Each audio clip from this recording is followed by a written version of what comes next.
Baby monster, baby বস, universe baby বস, কত কত নাম দেয়া হয়ে যাচ্ছে বৈভব সূর্যবংশীর। আজকের দিনের জন্য সবচেয়ে প্রযুক্ত সম্ভবত ইউনিভার্স বেবি বস। ইউনিভার্স বস ক্রিস গেইল, ইউনিভার্স বেবি বস বৈভব সূর্যবংশী। কেননা আজকে আইপিএলে তিনি ক্রিস গেইলের একটা রেকর্ড ভেঙে দিয়েছেন এবং আরেকটা রেকর্ড প্রায় ভেঙে দেবার পথে ছিলেন। একটুর জন্য, জাস্ট একটুর জন্য সেটা পারেননি। তারপরও মাত্র 15 বছর বয়সে যে ইনিংসটা তিনি খেললেন, ক্রিস গেইল নিশ্চয়ই 15 বছর বয়সে এমন ক্রিকেট খেলতেন না। পৃথিবীর ক্রিকেট ইতিহাসেই কেউ কম্পিটিটিভ ক্রিকেটে 15 বছর বয়সে এরকম খেলা খেলেননি যেমনটা বৈভব সূর্যবংশী খেলছেন।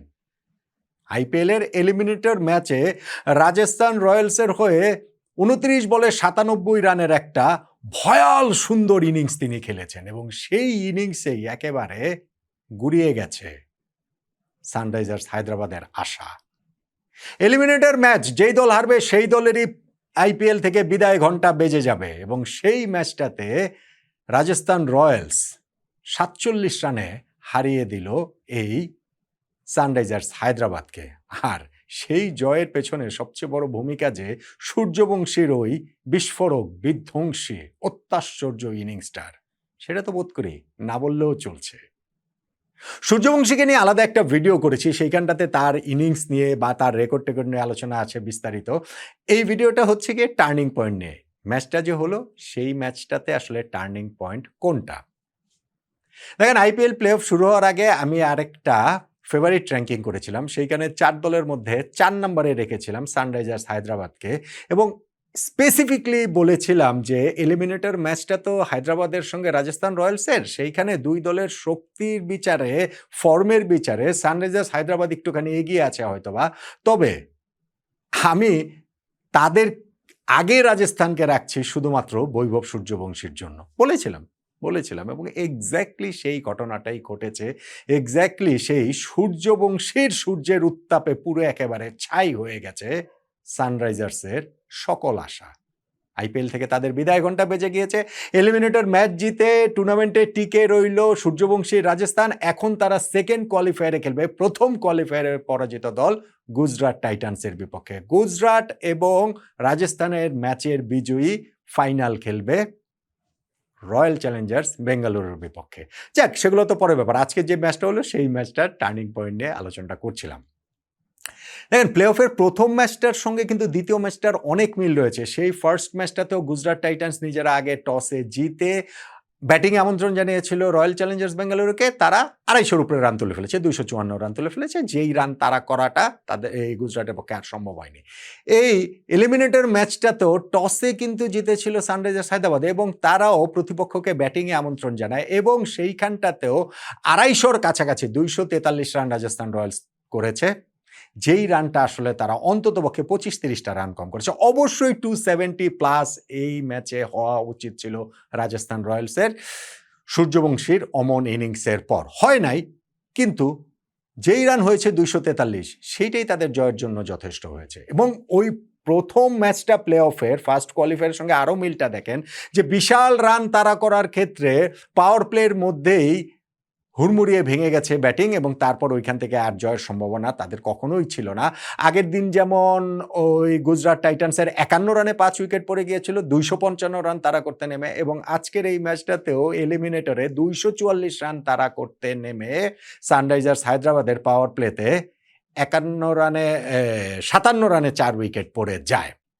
এরপরে আর ম্যাচে তারা কিভাবে থাকে এবং সেই 4 উইকেটের মধ্যে 3টা তুলে নিয়েছেন জফরা আর্চার এবং সেই 3টা উইকেটও কার? ইনিংসের একেবারে দ্বিতীয় বলেই অভিষেক শর্মা ডাউন দ্য লেগে তিনি হচ্ছে গিয়ে ক্যাচ দিয়ে কিপারের কাছে আউট হয়ে গেছেন। তারপরে ঈশান কিষান যিনি হচ্ছে গিয়ে 11 বলে 33 করেছিলেন তাকেও আউট করলেন জফরা এবং তারপরে হচ্ছে গিয়ে ট্রাভিস হেডকেও তিনি বোল্ড করে দিলেন। মাঝখানে হচ্ছে গিয়ে ওই যে বার্গার আরেকটা উইকেট নিয়েছেন, ফলে 57 রানে 4 উইকেট চলে যায় এই সানরাইজার্স হায়দ্রাবাদের 244 তাদের পক্ষে আর করা কোনোভাবেই সম্ভব না। তারপরেও অলৌকিক কিছু যদি হতে পারতো, কেউ যদি করতে পারতেন, সেটা ছিলেন হাইনরিখ ক্লাসেন। কিন্তু ক্লাসেনও পাওয়ার প্লে ঠিক পরের ওভারটাতে যখন তিনি ইয়াশরাজ পাঞ্জার বলে এলবিডব্লিউ হয়ে যান, রিভার্স সুইপ করতে গিয়ে আম্পায়ার আউট দেননি, ডিআরএস নিয়ে এই উইকেটটা তুলে নিয়েছে রাজস্থান রয়্যালস। এরপরে সানরাইজার্স হায়দ্রাবাদের পরাজয়টা ছিল কেবলমাত্র সময়ের ব্যাপার। এবং সেই প্রথম কোয়ালিফায়ারে যেমন ওই সময়ের ব্যাপারটা টানতে টানতে 20 নম্বর ওভার পর্যন্ত নিয়ে গিয়ে যাওয়া হয়েছে, এই ম্যাচটা তো টানতে টানতে 20 নম্বর ওভার পর্যন্ত এলিমিনেটরটাও টেনে নেওয়া যাওয়া হয়েছে। কিন্তু কখনোই আসলে তাদের আর রাজস্থান এর বিপক্ষে যেমন হচ্ছে রাজস্থানের বিপক্ষে এই সানরাইজার্স হায়দ্রাবাদের জয়ের কোনো সম্ভাবনার জায়গায় তারা ছিল না। ফাইনালি গিয়ে 196 রানে অল আউট হয়ে 47 রানে ম্যাচটা হেরে যায় সানরাইজার্স হায়দ্রাবাদ, আইপিএল থেকে তাদের বিদায় হয়ে যায়। তাহলে এই জায়গাটাতে আপনি টার্নিং পয়েন্টের আলোচনাতে অবশ্যই ওই যে জফরা আর্চারের যে 3টা উইকেট শুরুতেই যে তিনি তুলে নিয়েছেন, অভিষেক শর্মা, ঈশান কিষান এবং ট্রাভিস হেড, ওইটা একটা টার্নিং পয়েন্টের দাবিদার। যদি ব্যাটিংয়ের জায়গায় আসেন রাজস্থান রয়্যালসের, তারা যে টসে হেরে ব্যাটিংয়ে নেমেছে, এরপরে কি একটা ওপেনিং পার্টনারশিপ হয়েছে বৈভব সূর্যবংশী ও যশস্বী জয়সওয়ালের। পাওয়ার প্লেতেই তারা 80 রান তুলে ফেলে। 8 ওভারে তাদের ওপেনিং পার্টনারশিপ 125 রানের, এবং সেইখানে জয়সওয়াল মোটামুটি দর্শকের ভূমিকায় নিয়েছিলেন। কিভাবে জানেন? ধরেন পাওয়ার প্লের 6 ওভারে যে 80 রান হয়েছে, তার মধ্যে বৈভব সূর্যবংশী তিনি 20 বলে করেছেন 60 রান, আর জয়সওয়াল তিনি বাকি 16টা বল ফেস করে করেছেন মাত্র 19 রান। আবার ওই যে ওপেনিং পার্টনারশিপে 8 ওভারে 125 রানের মধ্যে 29 বলে 97 রান বৈভব সূর্যবংশীর, আর অন্যদিকে 20 বলে 25 রান যশস্বী জয়সওয়ালের। সো তিনি একেবারে মাঠের সবচেয়ে ভালো জায়গায় দাঁড়িয়ে, এই 20 গজ দূরে দাঁড়িয়ে অপর প্রান্ত থেকে বৈভব সূর্যবংশীর এই খুনে ইনিংসটা প্রত্যক্ষ করেছেন। বৈভব সূর্যবংশী ওই ইনিংসটা তিনি কিভাবে প্লেস করেছেন আমি অন্য ভিডিওতে বিস্তারিত আলোচনা করেছি। স্পেশালি ধরেন হচ্ছে গিয়ে প্যাট কামিন্সকে তিনি যে পরপর 3টা ছক্কা মারলেন, তারপরে সাকিবকে যে কাভারের উপর দিয়ে তুলে মারা যে শটটা, সেটা আসলে চোখে লেগে রয়েছে। এবং পাওয়ার প্লের ওই পরের ওই অংশটাতেও মনে হচ্ছিল যে প্রফুলের ওই ওভারটাতে যখন তিনি ছক্কা মারলেন, 4 মারলেন, 4 মারলেন, ছক্কা মারলেন, ছক্কা মারলেন, মনে হচ্ছিল আইপিএলের সেই রেকর্ডটা ক্রিস গেইলের ভেঙে যাবে। কোন রেকর্ডটা? আইপিএলে দ্রুততম সেঞ্চুরির রেকর্ড। আমি শুরুতেই বলছিলাম যে আজকের দিনের জন্য সবচেয়ে প্রযুক্ত হচ্ছে গিয়ে ইউনিভার্স বেবি বস, যেটা ইউনিভার্স বস ক্রিস গেইলের মতো। গেইলের একটা রেকর্ড তো তিনি ভেঙেই দিয়েছেন সূর্যবংশী আজকে, সেটা আইপিএলের এক সিজনের সর্বোচ্চ ছক্কার রেকর্ড। ক্রিস গেইলের যেটা ছিল 59টা, এই ইনিংসটা তিনি শুরু করেছিলেন সূর্যবংশী তার চেয়ে 6টা ছক্কা পিছনে থেকে 53 ছক্কা, এবং এই আজকের ম্যাচটাতে তিনি 12টা ছক্কা মেরে ক্রিস গেইলকে ছাড়িয়েও ওরা অনেক উপরে চলে গেছেন। এখন তার 65টা ছক্কা হয়ে গিয়েছে।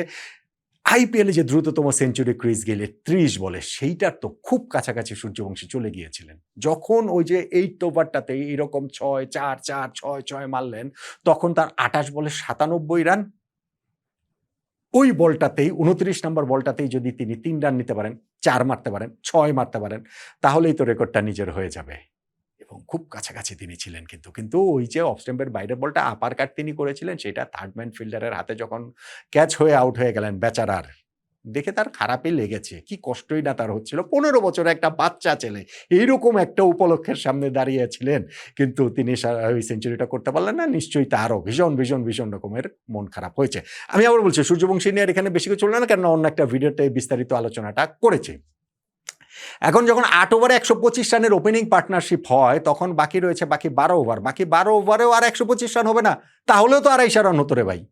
এবং সেইটা আসলে তারা করতে পারেনি, কেননা পরের 12 ওভারটাতে তারা আর মাত্র 118 রান তুলতে পেরেছে রাজস্থান রয়্যালস। এবং ওই জায়গাটাতে শুধুমাত্র ধ্রুব জুরেলের 21 বলে 50 রানের ইনিংসটা ছাড়া অন্য কেউ আসলে সময়ের চাহিদা মেটানো ব্যাটিংটা করতে পারেনি। লাস্ট 5 ওভারে তারা 7 উইকেট নিয়ে ঢোকা সত্ত্বেও মাত্র 36 রান তুলেছে, যেই কারণে স্কোরটা রাজস্থান রয়্যালসের যেখানে খুব সহজে 270 প্লাস 280 হতে পারত, সেইখানে তারা 243 রানে আটকে যায়। 243 চেজ করে কিন্তু জয় সম্ভব ছিল, এবং এইবারের আইপিএলেও কিন্তু এর চেয়ে বেশি রান তারা করে দল জিতেছে। 264 তারা করেই মনে হয় একটা ম্যাচে পাঞ্জাব জিতেছিল। সো মানে এটা সম্ভব ছিল, কিন্তু ওইটা আবার একেবারে অসম্ভব হয়ে যায় পাওয়ার প্লেতেই যখন 4-4টা উইকেট সানরাইজার্স হায়দ্রাবাদ হারিয়ে ফেলে, এবং তার মধ্যে 3টা উইকেট যখন তুলে নেন ওইখানটাতে জফরা আর্চার। তাহলে এই যে আইপিএল এর এলিমিনেটর ম্যাচ যেইখানে সানরাইজার্স হায়দ্রাবাদকে ৪৭ রানে হারিয়ে তাদের বিদায় ঘণ্টা বাজিয়ে দ্বিতীয় কোয়ালিফায়ারে গিয়ে নিজেদের ফাইনাল খেলার সম্ভাবনাটা টিকিয়ে রাখলো রাজস্থান রয়্যালস, সেইখানটাতে টার্নিং পয়েন্ট আসলে কোনটা?